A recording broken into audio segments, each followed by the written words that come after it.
दिफा के। तो मेरी उनसे एक जब मुलाकात हुई तो मैंने उनसे पूछा कि आपने तो बड़ा एक्सप्लिसिटली कुछ बातें मीडिया में आ रही हैं, लेकिन आपने तो बड़ा एक्सप्लिसिटली वहाँ पे डिनाई कर दिया, जिससे एक बड़ी अच्छी फ़िज़ा बन गई है और मेरिट इंश्योर होगा और बात सीधी होगी। तो उस पर उन्होंने कहा कि यार कैंडिडली मैं एक एक्सटेंशन अंडर दो सर्कमस्टेंसेस जब पिछली गवर्नमेंट ने दी, तो अब मैं किसी सूरत भी नहीं चाहता कि जो मेरे पीछे इस इंस्टीट्यूशन में लोग खड़े हैं और मैं मज़ीद किसी ऐसी बात करूं, और मेरा I had my time and और बल्कि I can quote his words. उन्होंने कहा ओल्ड सोल्जर्स फेड अवे। मुझे उनके लफ्ज़ एग्जैक्टली जो उनके अल्फाज थे वो याद हैं। उन्होंने कहा कि ओल्ड सोल्जर्स फेड अवे। उसके बाद फिर एक ख्वाजा साहब को, ख्वाजा आसिफ, क्योंकि एक बड़े ज़ीरक आदमी हैं, तो मेरा ख्याल वो जो गुफ्तगू मैंने सुनी उसके कॉन्टेक्स्ट में एक शायद उनके हाफजे में बात नहीं रह गई, लेकिन नेशनल डिफेंस यूनिवर्सिटी में जिसमें आपके मीडिया के बहुत सारे पर्सनल थे वहाँ पे, और मुझे वो सवाल जवाब भी याद हैं जिनमें मीर साहब भी वहाँ पर थे, मोहम्मद मालिक भी थे और काफ़ी दोस्त थे, और एक क्वेश्चन के जवाब में उन्होंने बड़ा फ्रैंकली कहा कि कोई किसी किस्म की एक्सटेंशन ना मेरा मतमे नज़र है, ना मैं मांग रहा हूँ। लेकिन उन दिनों क्योंकि हालात ऐसे थे कि पॉलिटिकल पार्टीज़ की बातचीत जो थी वो आपके सामने थी। इमरान की गवर्नमेंट ख़त्म हुई थी, उनके कुछ डिज़ाइंस थे कि उन्होंने इस प्रोसेस को रोकना है, उसके लिए कुछ वो उनकी अपनी बातचीत सामने भी आती थी। वो काफ़ी वोकल थे इसके बारे में। उनके 3-4 इंसिडेंट्स थे जिस पे वो बात कर रहे थे, और and you all remember that कि 29 नवंबर को जब उनकी रिटायरमेंट थी और नए चीफ की अपॉइंटमेंट थी, तो पिंडी में जीएचक्यू के दीवारों के बाहर एक धरना भी जाके बैठा था, if you all remember that. तो इस कॉन्टेक्स्ट में ये नहीं हो सकता कि एक ऐसा आदमी जिसने वो नाम भेजने हैं, अगर उनकी कोई बदनीति होती या उनकी कोई ऐसी बात होती जिसमें वो अपनी कोई चॉइस डिक्टेट कर रहे होते, तो उसमें शायद उनके पास मेरी समझ के मुताबिक और मेरी इन्फॉर्मेशन के मुताबिक और मेरी कुछ बातचीत के मुताबिक भी कुछ उनके पास ऑप्शंस थे। अगर वो कोई इल मोटिव प्ले करना चाहते, मेरिट को इंश्योर ना करना चाहते और गवर्नमेंट की इस पावर को कहीं सर्कमवेंट करना चाहते। ये मैं ख्वाजा साहब की इस बात के साथ, क्योंकि आपने जिक्र किया, सवाल किया, और मैं from so many years I have been mum on this, मैं कभी इस पर बात नहीं करता। अगर मुझसे कोई पूछे भी तो मैं कह देता हूँ कि I don't want to talk on it. उसकी वजह यह है कि मेरा कभी उनके साथ कोई सियासी लेन देन या सियासी बातचीत नहीं थी। कभी मेरा उनके साथ कोई ऐसा मामला नहीं था जिसमें कभी हमने उनसे कोई सियासी, एक मेरी उनसे ज़ाती याद अल्लाह दोस्ती न्याज़मंदी का एक तल्लुक़ था, जो कल भी था, जो आज भी है। और मैं अपने हदूद व क़यूद को जानने वाला आदमी हूँ। मैंने कभी अपनी उस पोजीशन से ओवरस्टेप नहीं किया, मैं कभी उनसे सियासी बात करता भी नहीं था।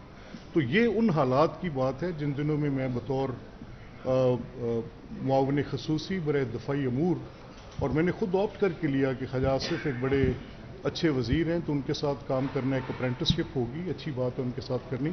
लेकिन putting the right perspective, context को दुरुस्त करना लाजिम है कि उस वक़्त, क्योंकि ये 3 पब्लिक पॉइंट्स थे जहाँ पर एनडीयू में, न्यूयॉर्क में पाकिस्तानी कम्युनिटी के साथ बातचीत में, वो जो एम्बेसी के अंदर थी, वहाँ पर इतना कैटेगोरिकली जनरल बाजवा सेड कि नो क्वेश्चन ऑफ एक्सटेंशन, और उनकी पोजीशन थी कि ओल्ड सोल्जर्स फेड अवे। मेरे पीछे एक लाइन है, जिनका मेरिट बनता है और गवर्नमेंट की ये प्रेरोगेटिव है, वो किसको करते हैं।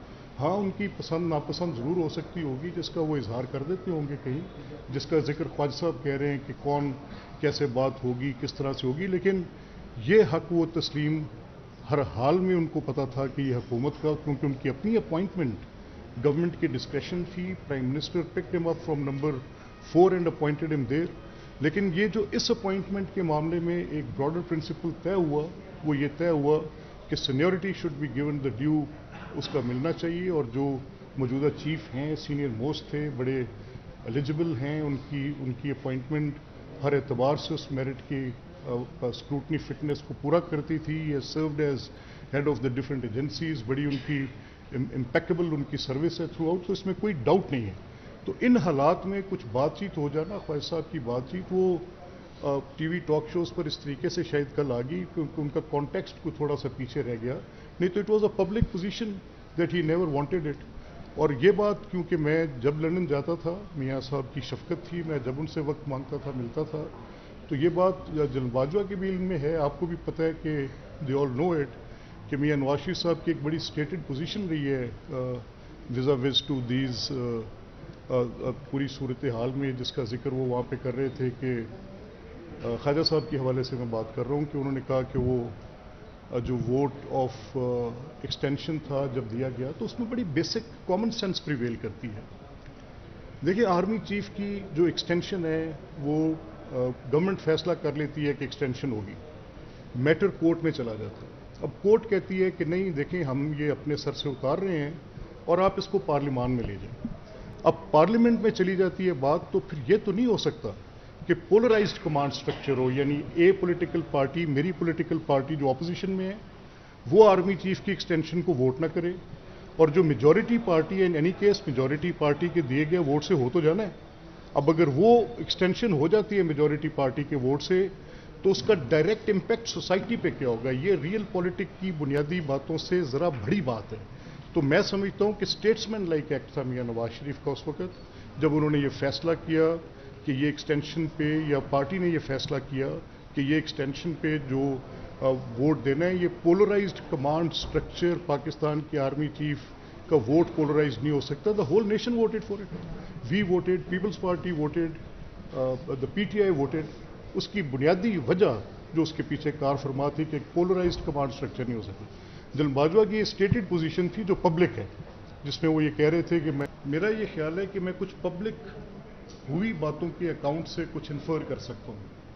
پبلک ہوئی بات میں یہ بات پبلک ہوئی جب جنرل فیض ڈی جی آئے تھے، اور اس وقت یہ عمران خان صاحب کی ان کی بطور کور کمانڈر کی اپوائنٹمنٹ سے پہلے تو یہ ایک panel of names D G I کے لیے آنے کی بات کی بحث چلی جو پبلک ہوئی. آپ کو پتہ ہے کہ اس میں ہوا کہ 3 نام آئے یا 2 نام آئے. تو وہ پریروگیٹو اس وقت کیونکہ آرمی چیف کا تھا کہ وہ کس کی اپوائنٹمنٹ کے لیے کہتے ہیں، پرائم منسٹر کا پریروگیٹو تھا کہ وہ کس کو اپوائنٹ کرتے ہیں. یہ بحث چلتی رہی، یہ بحث پبلک ہوئی. ہم اس کے پریوی نہیں، ہم اس وقت نہ گورنمنٹ تھے، نہ ہم سنتے تھے، اخبار میں پڑھتے تھے، ٹی وی پہ سنتے تھے. تو غالباً شاید اس وقت کا ریفرنس خواجہ صاحب دے رہے ہیں، اس ٹائم کا ریفرنس دے رہے ہیں. لیکن میں بات کر رہا ہوں پریسائزلی بٹوین جولائی، اینڈ جولائی، سپتمبر، اکتوبر اور نومبر کی. اور وہ بھی آپ نے سوال کیا تو میں نے آج آپ سے اتنی بات کی ہے.